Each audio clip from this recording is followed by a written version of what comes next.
It's now time for a look at the two superpowers who are uniting military to be prepared for a possible war scenario, namely Russia and China, and the threat, the U.S. Beijing and Moscow have concluded that they need close cooperation because under President Donald Trump, the U.S. foreign policy has become increasingly aggressive.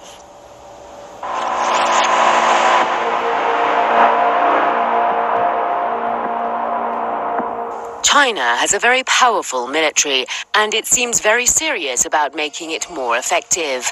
The People's Liberation Army has recently unveiled advanced weapons and military hardware. Two state-of-the-art warships with long-range air defense and anti-submarine capabilities are just some of the latest additions to its naval fleet. This is China's first domestically built aircraft carrier. The massive vessel was launched last year as part of an extensive program to modernize the armed forces. The aircraft carrier is considered the symbol of Beijing's determination to boost its defense capabilities. Leaked internal military documents show Beijing is rapidly expanding its armed forces to protect its interests around the world. The documents say, as we open up and expand our national interests beyond borders, we desperately need a comprehensive protection of our own security around the globe. I think every power always must work on the assumption that war is a possibility. It hopefully is not desirable on anybody's part, but I think every country has to have contingencies.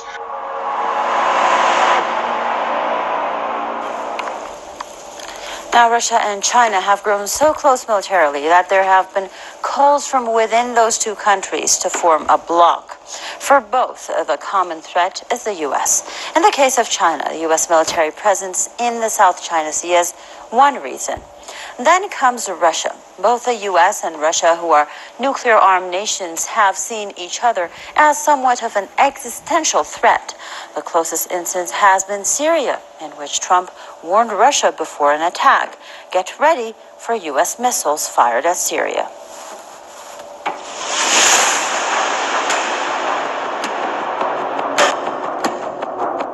The growing military might of the Asian power is causing jitters in Washington.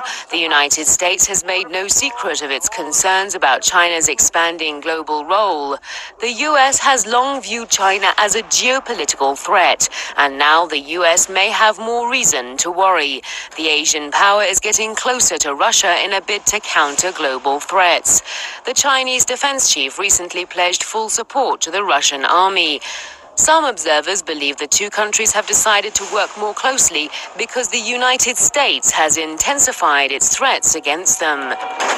Given the provocative way that I'm sorry to say that U.S. forces have been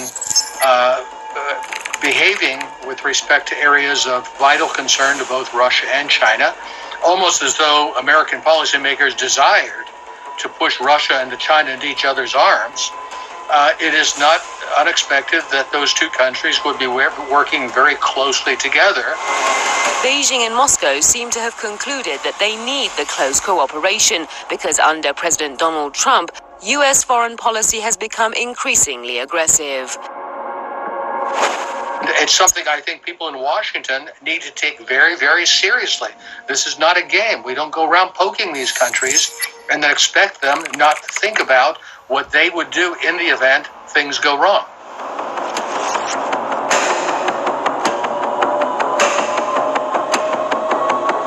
The United States is trying to pressure the People's Republic of China on several fronts. One of the hotspots is the South China Sea. China, Vietnam, the Philippines, Taiwan, Malaysia, and Brunei are engaged in bitter territorial disputes there. The United States has deployed military ships and aircraft near some of the disputed islands. Observers believe the U.S. wants to contain the Asian power's influence in the strategic sea. Another major front is trade. The U.S. has practically launched a trade war against China, triggering retaliatory measures by Beijing. The situation could spiral out of control and send shockwaves throughout the world. China's economic and military status is improving rapidly, and the U.S. seems to be worried about that. Observers believe there is not much the U.S. can do to prevent the Chinese from projecting power and exercising influence around the world.